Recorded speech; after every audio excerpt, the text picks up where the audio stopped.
guys, it's Megan. So today I am going to chat with you guys about how I got interested in finance. And my awesome subscriber, Camilla, she asked me this question on my last video, and I thought that this was such a good question and something that really made me think about why I did get interested in finance and how similar to skincare, how I thought it was just one of those things that, yes, you had to do it, but it's so boring. And then how it evolved into something I'm really passionate about and something that really intrigues me and is on my mind a lot of the time. So I just wanted to talk to you guys about this because it's not like some mind-blowing story that like, I've always thought that finance was so interesting and I've been so good at it or whatever. It's something that definitely evolved from different things that happened pretty much all after I graduated college that led me to think about finance more than I ever have before, and somehow that turned into a passion and something I'm really loving talking about with you guys and thinking about and talking with family members and friends. And it's really exciting when something like that happens, when you discover something new that you never really knew a lot about, but that it becomes something you're really interested in. And pretty much I've never been someone that thought about finance, that cared about finance, that thought anyone other than nerds thought about it or were good at it. And math, I used to be so good at math, but then geometry came around and I just like lost every ability to do math, and so that really put me off from math. I think that if I never experienced geometry, I would be in more of a math-centric field, but yeah, that just like really killed it for me. Like it was just, I didn't understand it. So I just thought negatively towards math and towards accounting, finance, anything that had to do with numbers. I just thought it sucked and I didn't want to think about it. And then in college, I had to take some economics classes, and one of my favorite classes was market research. And that's something that's really interesting to me and that I want to explore more now that I am in the workforce and like having a job and stuff like that. But we had to do a lot of statistics, and that got me more into math. I was more confident with doing it, and it was more like algebra, and geometry is just like this whole other thing that I was not good at. So it helped replace that experience with math because I was a lot better at statistics and that type of thing. And it was about marketing and consumer research. I love that type of thing. Research in general, I just love. So that was, I think, a tipping point for me to be more confident about math and about doing that type of thing and not thinking so negatively towards it. And I really am glad that that happened, because even though at that time I still wasn't thinking about finance in any way, I think that that did help me get to this point. So after I graduated college, trying to find a job, really tough job market out there, and I had to really think about finances for the first time pretty much. I have always had my parents' support, and I still do, and I'm so thankful for that. And I know not everyone has that luxury or a type of family that will support you after you graduate college or even after you graduate high school. So I know how fortunate I am in that respect, and I wish that I was more financially independent before that so that I could have helped more, or I would have helped more when I was younger, but I just never really thought about it, and that's something I regret in my life, is not helping so much with different finances before I graduated college. Now I'm feeling the brunt of it, believe me. But so after I graduated college, didn't have a job for, I don't know, it's probably 4 to 6 months. I didn't have a job after graduating college. Interviews, applications, all the worst things ever. And I eventually, unfortunately, had to resort to retail, and that's when I got my job at Bed Bath & Beyond. So once I got that, then I was really for the first time after graduating, making any sort of money that I could help pay towards student loans, my car, etc. And so I talked to my mom about this last night, and she was telling me different things that she saw that changed in me during that time. And it really made me think about that, because when you're living it and it's annoying to think about money, you don't, I at least try to block that out, so I didn't really remember these moments, but that once I got that job, my dad wanted me to pay more towards things, and I was very defensive because I didn't want to spend my hard-earned money on these stupid things, but it was things that, like my car, it's something I use and I should pay towards. So it was definitely a stressful process for me to get past the anger and the frustration, because I didn't have a lot of money. I was making minimum wage. It was really discouraging to still be looking for jobs and having to work in retail, and just a really sucky part of life for me. And then to have to worry about paying more than I ever had before towards these different things that I should have been paying towards for a long time. That was very stressful for me. But I think that having my parents have more pressure on me to pay for these things that I should be responsible for, that really got me thinking about budgeting. And I don't know if it was when I was still working at Bed Bath & Beyond or a little bit after that, but I really started thinking about having a written budget and doing that for myself, deciding where my meager paycheck was going to go. I had to pay this much for this much for that, and then have some fun money. And at that time, I was definitely spending more than I should have been on fun things, makeup, going out, doing different things, and I was barely making anything, but I was spending almost all of it on stuff. And that is something I try not to think about, because it's in the past, it happened, but I'm trying not to do that anymore. So that's why I try to tell myself. But having that first excitement and interest in making a written budget, figuring out where my money was going, even though I wasn't making much, it really got the ball rolling for how I feel now. And like I said, finance is not something that I have found interesting or fun or ever wanted to think about in the past. But when you start thinking about it and you realize that money doesn't have to be a burden, it doesn't have to be something that stresses you out, like how I was very defensive about my money when I first got my Bed Bath & Beyond job.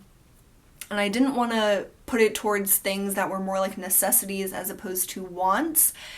Once I realized, well, this is reality, you have to pay towards those things, and it's not a will you pay for it, it is you have to pay for it, and you have to make a plan or a budget to account for that, and then what money you have left, you have to decide what you want to do with that responsibly. And I definitely didn't spend my money before responsibly. I really try to do that now.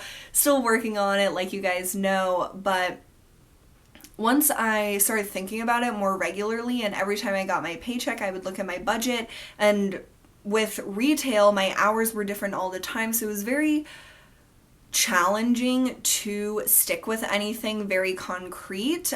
So I did just have more of a generic budget, different bills that I had to pay. Those were obviously what I paid for every month or every whatever it was, and that helped me. But then with all the money I had left, I kind of just did what I wanted to do with it. So now that I have a steady paycheck, every 2 weeks I get the same amount, and so I have a strict budget. This much is going to this much is going to that. I have pretty much all of it going into different savings and then my bills and stuff like that. And then I have a little bit left for fun money that I still need to work on spending less of that, but it's a lot better than I used to be. So having that retail job and struggling through paying for things for the first time, being responsible for my stuff and paying for my student loans, because I'm the one that went to college, I'm the one that's responsible for them, and I couldn't pay much towards them. I Like I said, I was not making a lot, and I could have paid more towards them if I wasn't so obsessed with shopping at the time. But it really helped me understand that my money is my responsibility. It is something that I can have control over. It doesn't have to control me. And I wasn't thinking like that at the time, but I, looking back, can tell that things were changing inside of me in the way that I spent money, in the way that I thought about money. And then things definitely changed once I quit Bed Bath & Beyond, when I got my full-time job that I'm at now. And having that steady paycheck, having more money than I ever made at Bed Bath & Beyond or any job in the past. And it's not like tons and tons of money, but it was for me, and it still is for me. And I'm able to think about money in a much more positive way. And it is something that is stressful at some points, but most of the time it's very exciting for me to see my savings accounts and seeing my student loans go down every time I pay them. And it's a really good feeling after you get past that difficult realization that you have to use your money in a responsible way. You have to pay for certain things before you can have fun with your money. And that realization at the time really stinks, to tell yourself like, well, you have to do all these boring things and pay for all these boring things before you can have fun. But when you get in the groove of it, and when you start to realize like that you're ahead of your payments, or that you have more money, like you're living below your means, so you have money that you can use on what you want to, it's not as much of a stress. And my mom reminded me that one of the things that really was a tipping point for me is my editing software that I use for my videos. It's a monthly subscription. It's Adobe Premiere Pro, and it's $21 a month. And when I was at Bed Bath & Beyond, that $21 was a big deal to have to set aside for something that I really enjoyed. I really care about my channel. I really wanted the best editing software, something I really love to use. And so that was something that was important to me to have, but it was a big decision to dedicate myself to getting that software. And to, even though $21 every month isn't a lot of money, it was a big decision for me at that time. And now I don't even think about it. I have it in my budget. It gets taken out of my account, and I don't think about it. It's really crazy how stuff like that changes when your life situation changes, like having a different job or just getting used to your budget. You don't have to think about it so much. It's like clockwork. You know that that's going there and you can't spend it, just like my different savings accounts. I know that that much is going to my student loans. I know that is going to my future apartment or whatever. I know that that's going to my short-term savings, and I do that all, and then I know that what I have left is what I can use to pay for stuff that I buy. And it's not a burden anymore. It's something that I look forward to every time I get my paycheck. Not only do I get money, which is really exciting, but I love doing the process of putting it into my different savings accounts, and seeing that grow over time is such an incredible feeling. And I think I mentioned to you guys before that my sister is very responsible with her money. She's 6 years younger than me, but she seems like the older sibling sometimes. She has always been good with her money. She saves it and is able to buy things that she wants, like bigger purchases. But for the most part, she always saves it, and it's really inspiring to me for her to be that way, because I have always been the opposite. And now I feel like I'm getting closer to that. I don't think I'll be save as much of my money as she does, because that's just what she's always done, and I've been more shopping centric. But it's definitely inspiring to see someone not only younger than you, but someone that I love so much, like my sister, that she is so responsible with money. And I just have so much confidence in her for the future that she will not make the same mistakes that I have, that it gives me hope for myself that I can become more like her and to be way more responsible than I ever have been with my money. And so she's definitely a big inspiration for me. She's never like talked to me about money or anything, like told me, oh, you shouldn't buy that or whatever, but it's just really interesting to have someone close to you that's really good with their money. And I hope all of you guys have that, because it really helps you put yourself into perspective. Because even now, when I see people do things that I used to do, like buy things frivolously all the time and not really think about it, I subconsciously want to be like, no, don't do that. I know that path and it's not a good path to be on. And it's impossible to tell people how to spend their money. You shouldn't ever do that, but it's hard not to have that instinctual feeling like, oh no, I'm seeing the same mistakes I made and I don't want you to make those same mistakes that I did, because it takes a long time to undo those things. And I feel bad when I see people do it, and I just hope that they eventually come to the point that I did, that like aha moment of understanding that money is something very powerful that you can use to totally improve your life. And having so much stuff all over your house or whatever your lifestyle is, having so many things will probably not make you as happy as putting money into savings for your retirement or for your kids or for whatever you're eventually wanting to purchase, a new house or a car or going back to school, something that will really, really change your life and improve your life, not just having the newest or the most or keeping up with the Joneses, not having FOMO, all those things that we've talked about. And I really hope that everyone gets to the point that I did, that really, really opens your eyes and makes you understand that your impulses to shop and to spend can be counteracted with just your brain like changing how it thinks. And I don't know how to explain it. I wish I did.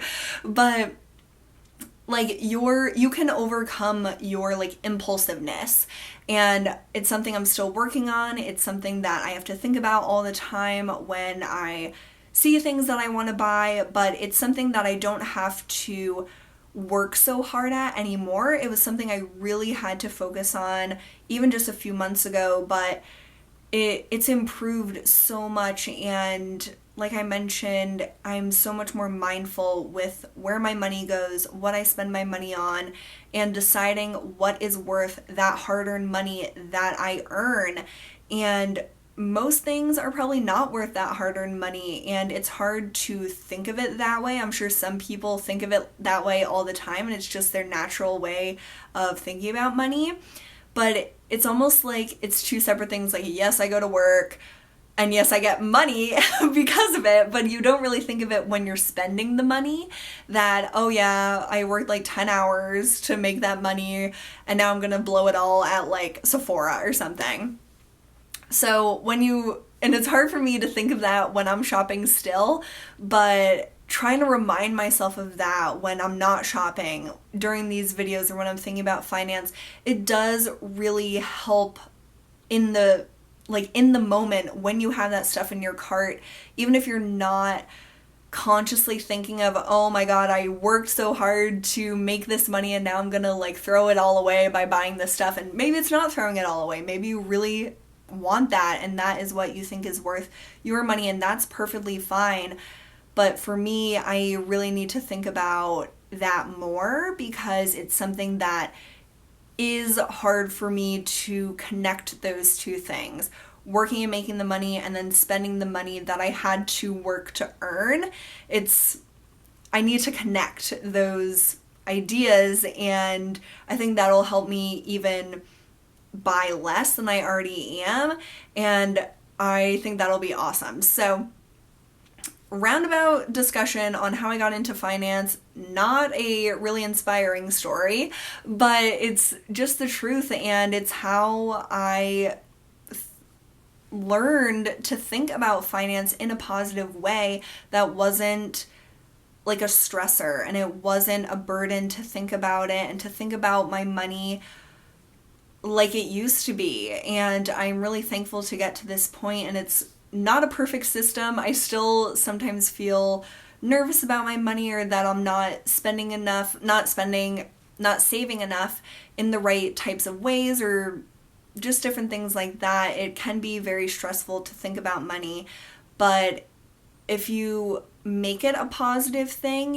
and you use it to empower yourself and to make your money work for you and don't let it control you, it can be a very, very positive thing. And I think more people would be really excited about finance if they, I guess, worked harder towards the point of it, because like I said, I hated it. I thought that it was the worst, but then because of all these different things, it made me really love it.